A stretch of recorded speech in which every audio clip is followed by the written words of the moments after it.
Hello students, a very warm welcome to the Mizo study session.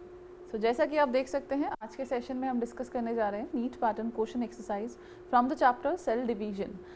अब आपको ये पता है कि पूरा चैप्टर हमने फिनिश कर लिया, mitosis, meiosis, what are the different stages, meiosis 1, meiosis 2, prophase जो इतना इलोंगेटेड स्टेप है इन केस ऑफ मियोसिस 1, वो भी सब चीज़ें हमने डिस्कस कर ली है। अब आज के सेशन में हम कुल मिला के 10 क्वेश्चन डिस्कस करेंगे। ये 10 क्वेश्चंस ये वो क्वेश्चंस हैं जो ऑलरेडी नीट एग्जाम में आ चुके हैं। Yes, we are talking about the previous year questions over here, and ये जो क्वेश्चंस हैं ये इंपॉर्टेंट है। द रीज़न इज ऐसे तरह के क्वेश्चन ही हमेशा नीट एग्जाम में पूछे जाते हैं, द वेरी फर्स्ट थिंग।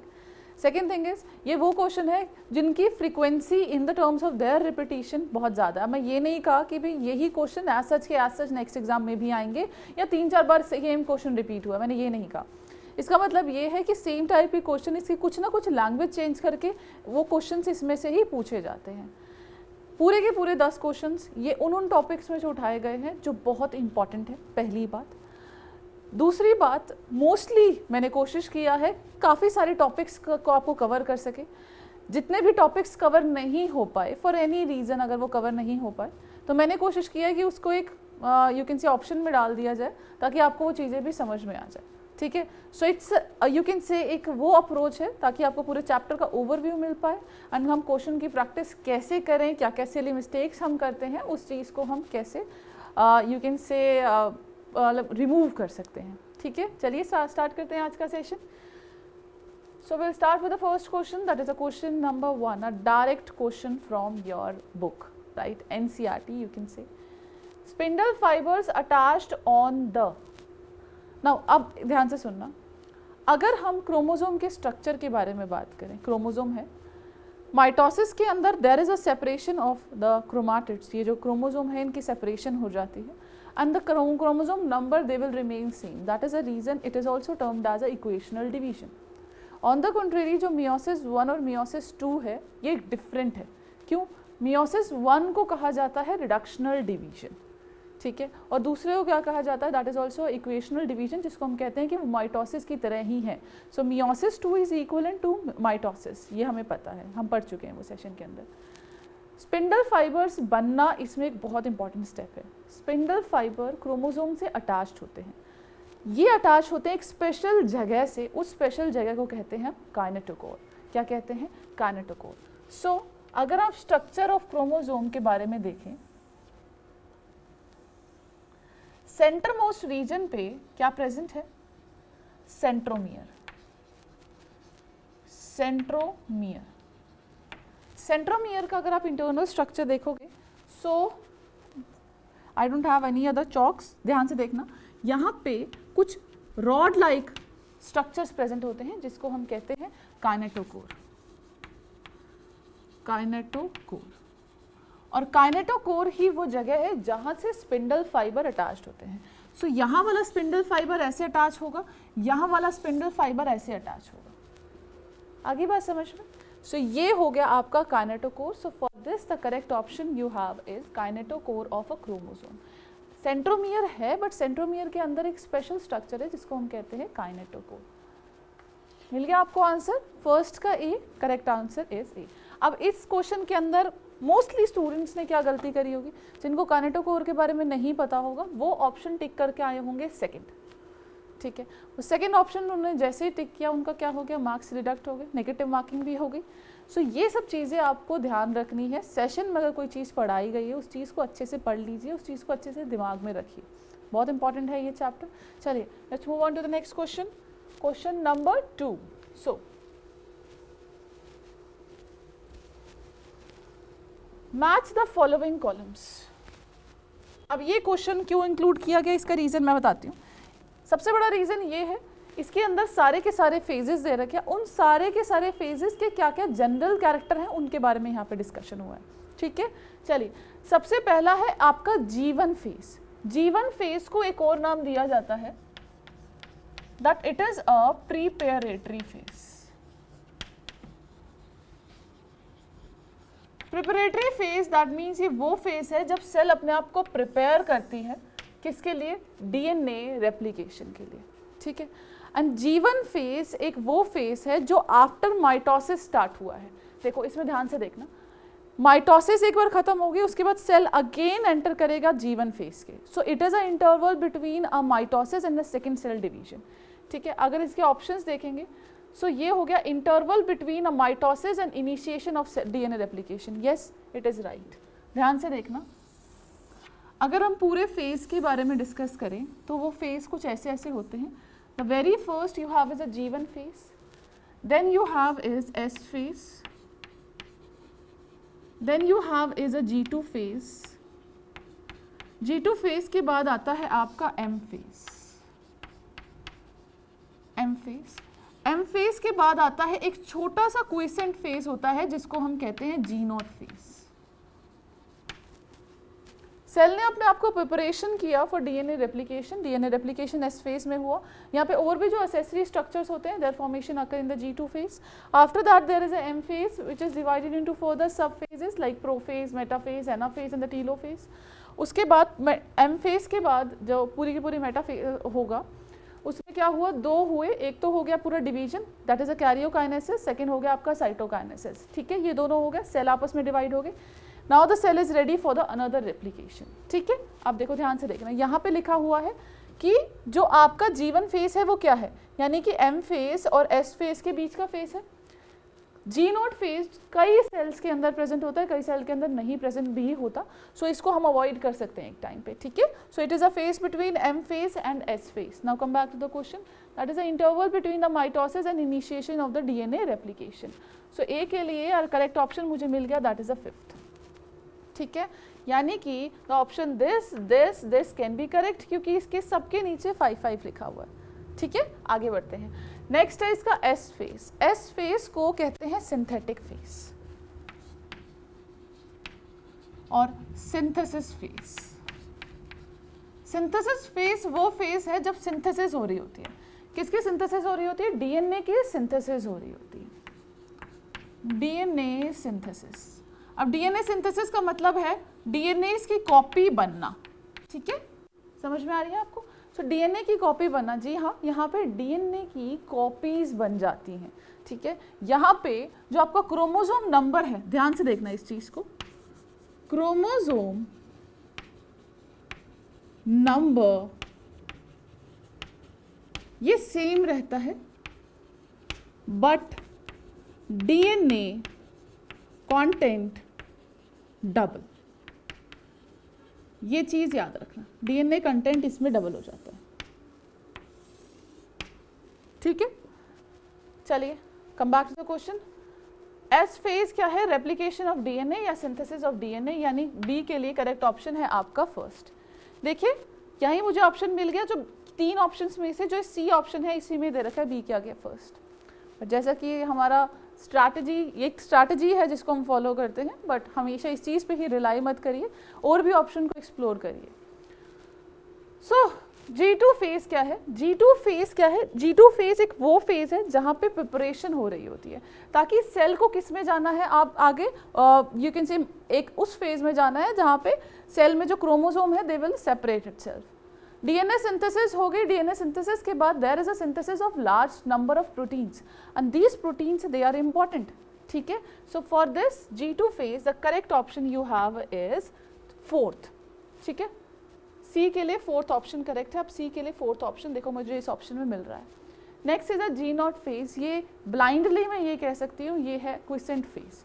जब सेल इसके अंदर चला जाता है that means it will not divide further. जैसे आपकी न्यूरॉन्स का एग्जांपल ले लीजिए, न्यूरॉन सेल्स जो है वो डिवाइड नहीं करती, यानी कि वो परमानेंट किस में है? G0 फेज में है। बट कई केसेस में अगर वो G0 फेज में प्रेजेंट होती हैं तो वो फर्दर अगर उनको कंडीशंस दी जाए दे कैन डिवाइड। ठीक है, सो ये क्या है? एक क्विसेंट स्टेज है। आगे बात समझ में? So for the question number 2 correct option I have is C. Slowly practice करिए क्वेश्चंस की, कोई जल्दी नहीं है, यहाँ किसी की कंपटीशन नहीं है कि भी हमें प्रैक्टिस कर रहे हैं, उसने 200 कर लिए मुझे 400 क्वेश्चन प्रैक्टिस करने हैं। जल्दी मत करिए, जिन क्वेश्चंस को कर रहे हैं उनको अच्छे से करिए, सारे के सारे ऑप्शंस पढ़िए, उस चीज़ को समझिए क्यों गलत है वो, इस चीज़ को भी करेक्ट करिए। ठीक है, चलिए let's move on to the next question, question number 3। Now चलिए इस चीज़ को देख लेते हैं। Correct, select the correct option with respect to mitosis. हमें क्या देखना है, एक correct option. So A option indicate chromatid start moving towards opposite pole in telophase. Chromatids का मूव करना है अपोजिट पोल की तरफ ड्यूरिंग टीलोफेज। ऐसा होता है? नहीं, टीलोफेज में ऐसा बिल्कुल नहीं होता। Rather than it happens in the case of anaphase.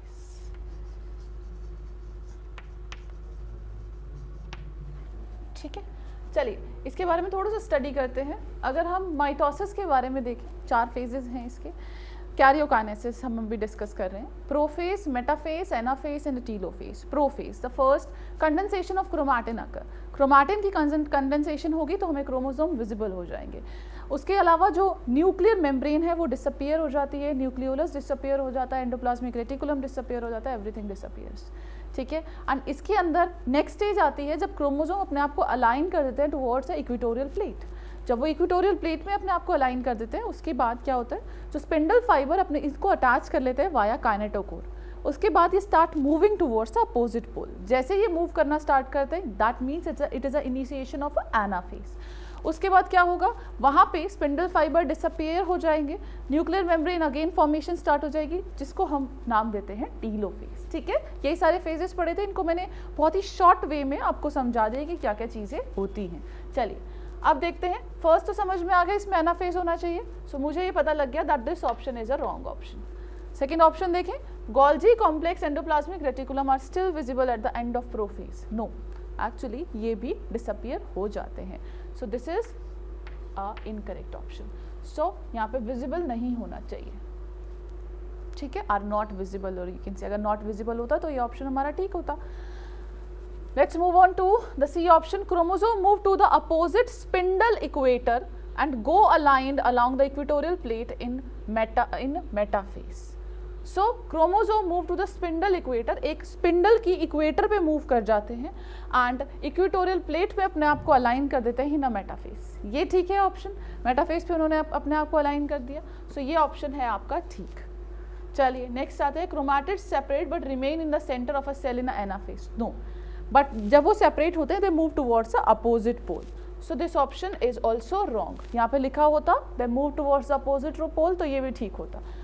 So because we are looking for a correct option, C is the correct option from this question. Let's move on further towards question number 4 now.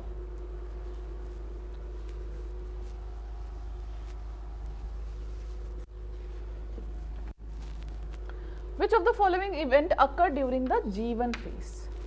G1 phase को जैसे कि मैंने बोला that it is a preparatory phase in which the cell prepare itself. Preparation होगी, यानी कि आज सच कुछ स्पेशल सिंथेसिस नहीं होता, रादर देन ये एक नॉर्मल साइकिल है। किसकी? एक सेल डिवीजन की एक नॉर्मल साइकिल है। ये नॉर्मल मेटाबॉलिक रेट अपने आप को मेंटेन करती है, नॉर्मल फंक्शनिंग होती है, नॉर्मल ग्रोथ होती है इसके अंदर। सो ए दे रखा है DNA replication. No, DNA replication यहाँ पे नहीं होता। इंस्टेड डीएनए रेप्लिकेशन होता है आपका एस फेज के अंदर। सो ये ऑप्शन हो गया गलत।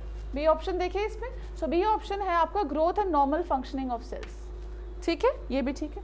म्यूटेशन एंड फर्टिलाइजेशन, म्यूटेशन का कभी हमने जिक्र किया इस चैप्टर में नहीं, फर्टिलाइजेशन का जिक्र किया नहीं। सो ये दोनों तो चीज़ें है ही नहीं, बहुत ही इररेलेवेंट सा ऑप्शन दे रखा था।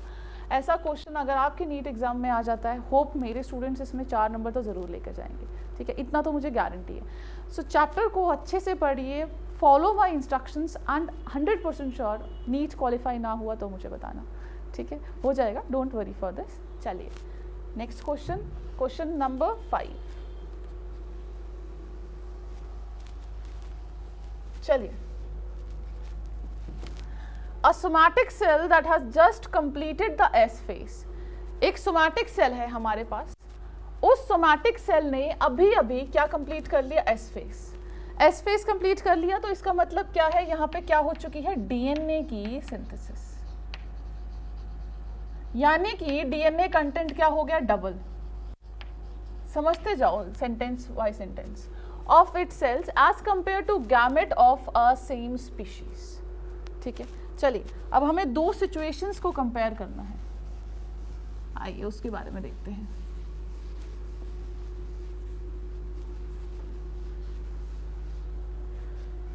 सबसे पहले एक तरफ लिखते हैं हम सोमैटिक सेल, सोमैटिक सेल। यहां हो गया आपका गैमेट सेल्स। हम एक सोमैटिक सेल की उस कंडीशन के बारे में देख रहे हैं। सबसे पहले बताओ इसमें नंबर ऑफ क्रोमोसोम कितने होते हैं। ह्यूमन के बारे में देख लिए, twice the number of chromosome. Gamete cell क्या होती है, एन होती है, ठीक है। यानी कि ये किससे बनी है, नॉर्मल गैमेटिक सेल्स जो स्पर्म एंड ओवा है, ये कौन सा प्रोसेस से बनी है, formed via meiosis, via meiosis. इतना तो हम सबको पता है कि ऐसा ही होता है। एंड नंबर ऑफ क्रोमोसोम क्या हो जाते हैं, हाफ हो जाते हैं। क्यों, मियोसिस को हम कहते हैं रिडक्शनल डिवीजन। इसमें तो किसी को कोई डाउट नहीं है, रिडक्शनल डिवीजन, ठीक है, समझ में आ गई बात। सो हमारे पास ये पता है, सपोज एक गैमेटिक सेल के पास एन क्या है, number of chromosome, number of chromosome, ठीक है। अगर एक्स मान लो इसके पास है डीएनए कंटेंट, ठीक है। सोमैटिक सेल के बारे में अभी हम कोई से फेज नहीं डिस्कस कर रहे हैं, इस फेज ध्यान से सुनना। यहाँ पे 2n क्या है, number of chromosome, number of chromosome.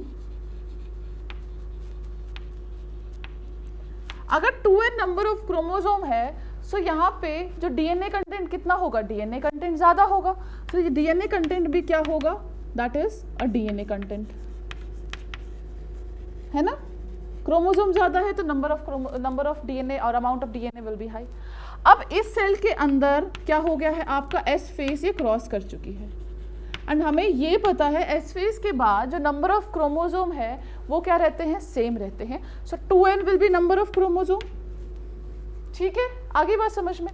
दूसरा है 2x, और हमें पता है कि एस फेज के बाद जो डीएनए कंटेंट होता है वो डबल हो जाता है, ठीक है। यानी 2x ऑलरेडी था, अब कितना बन जाएगा, 4x, 4x will be the DNA content.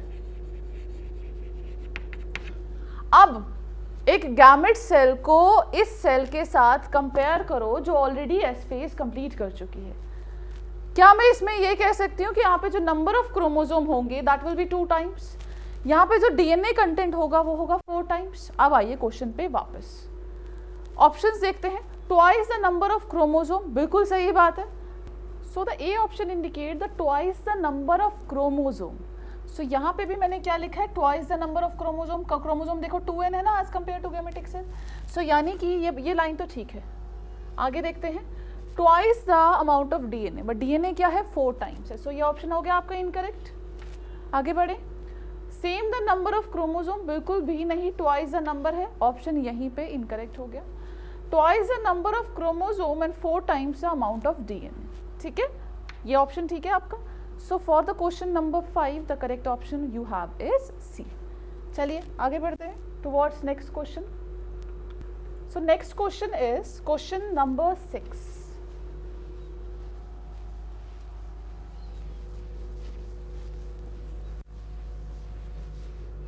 Now, which stages of cell division do the following figure A and B represent? दो फिगर दे रखी है एंड इनमें हमें देखना है कि कौन कौन से स्टेजेस हैं।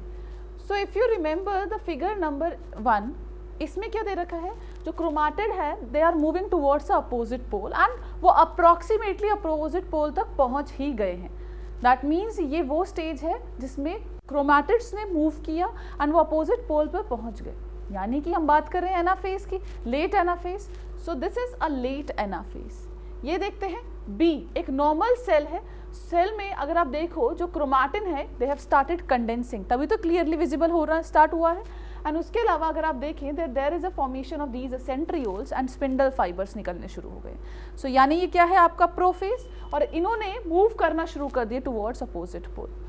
सो देखते हैं, ये हो गया आपका late anaphase, this is a prophase. For this the correct option you have is D, ठीक है, डायरेक्ट है, इसमें तो कोई प्रॉब्लम नहीं होगी। So question number 6 correct option is D. Let's move further, question number 7 now. चलिए, how many chromosome will the cell have at G1 after S phase and after M phase. ध्यान से देखना, G1 फेज G1 फेज में क्या हुआ है, आपके उन प्रोटीन की सिंथेसिस हुई है ताकि जो डीएनए की रेप्लिकेशन स्टार्ट हो पाए। मैंने यहाँ कहीं बात करी थी कि क्रोमोसोम नंबर डबल होगा, बिल्कुल भी नहीं। सो क्रोमोसोम नंबर यहाँ पे कितना रहेगा, सेम, ठीक है। यहाँ पे क्या है, आफ्टर एस फेज के बाद डीएनए कंटेंट डबल होता है, क्रोमोसोम कभी डबल नहीं होता। सो यहाँ पे भी कितना आ जाएगा, 14। अगला आ गया एम फेज यानी कि माइटोसिस हुआ है यहाँ पे, ठीक है। एंड माइटोसिस को नाम देते हैं हम, that is equational division. Equational division क्यों नाम देते हैं इसको इक्वेशनल डिवीजन, क्योंकि इसमें नंबर ऑफ क्रोमोसोम कांस्टेंट रहते हैं। नंबर ऑफ क्रोमोसोम सेम रहते हैं, ठीक है। यानी कि इधर भी कितने हो गए आपके, 14। सो तीनों के केस में होगा 14। ऑप्शन देख लो, बी ऑप्शन इज करेक्ट। यहाँ मियोसिस दिया होता तो ऑप्शन आता 14, 14, 7, ठीक है। चलिए आगे बढ़ते हैं towards next question. Question number 8।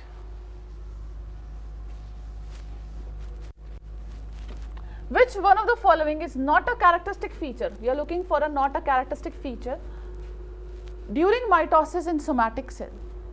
Option देखते हैं, डिसअपियरेंस ऑफ न्यूक्लियोलस, प्रोफेज के अंदर ही न्यूक्लियोलस डिसअपियर हो जाता है, ये हमें पता है।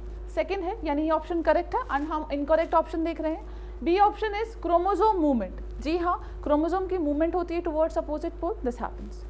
सी है सिनेप्सिस, सिनेप्सिस और synaptonemal complex, that means pairing of homologous chromosome.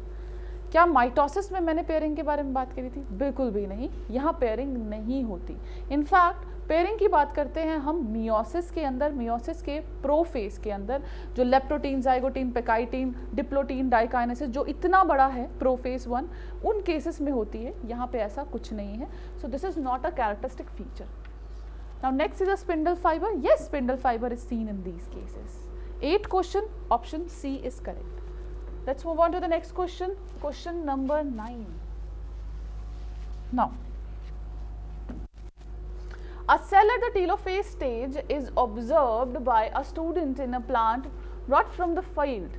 He tells his teacher that the cell is not like that of other cell at telophase stage. There is no formation of a cell plate. The cell is containing a more number of chromosome as compared to a dividing cell. यानी कि यहाँ पे कौन सी condition है, condition है polyploidy, that means chromosome number बहुत ज़्यादा हैं, ठीक है। ऑप्शन मिल गया। इसमें एक बहुत अच्छा एग्जांपल है आपका वीट को लेकर।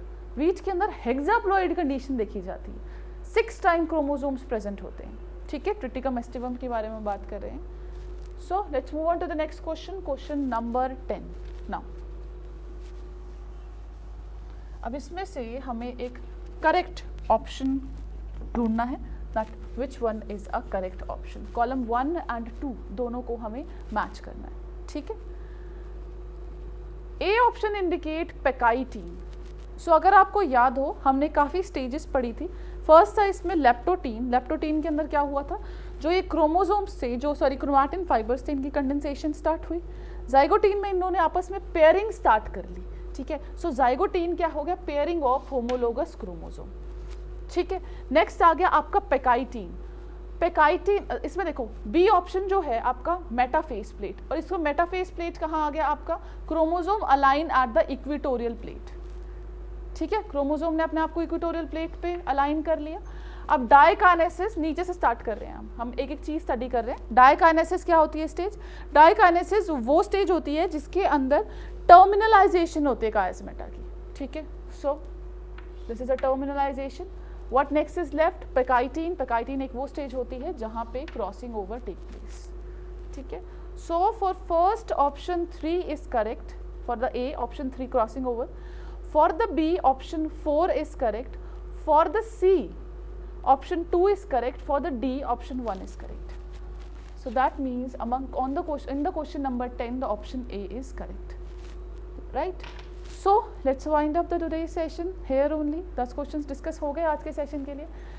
So hope ये आपको क्वेश्चन समझ में आ गए होंगे, कैसे कैसे आपको प्रोसीड करना है, कैसे प्रैक्टिस करना है। अब और चैप्टर के सेशंस देखने से पहले इन चैप्टर्स को अच्छे से कर लीजिए, इनके नोट्स प्रिपेयर कर लीजिए, उस चीज़ को समझ लीजिए अच्छे से, और भी क्वेश्चंस की प्रैक्टिस करिए। कहीं डाउट होता है हमारे पास आइए, एंड आपको पता है डाउट क्लियरिंग ऑप्शन है हमारी वेबसाइट पे, उस पर क्लिक करिए, do ask us question if you have any doubt. So we will be meeting in the next one. Take care of your self. Will be starting a new chapter. Thank you so much students for watching this.